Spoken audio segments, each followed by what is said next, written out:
Kung magaling ka ng gumawa ng pera, magaling kang mag-business, successful ka na, may pera ka na, pwede mo nang bilhin lahat ng gusto mo, sikat ka na, exercise ka, maganda yung katawan mo, at lahat ng bagay ay nasa iyo na.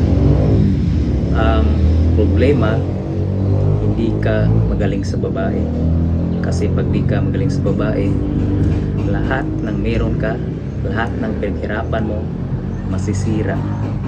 Kasi sa isang babae, pwedeng masira lahat ng pinaghirapan mo sa buhay. Kaya pag lalaki ka, pag-aralan mo talaga ang babae, ang game ng babae. Kasi pag di mo pinag-aralan, masisira ang buhay mo sa isang babae. Kung pera ka lang magaling, kung sa business ka lang magaling,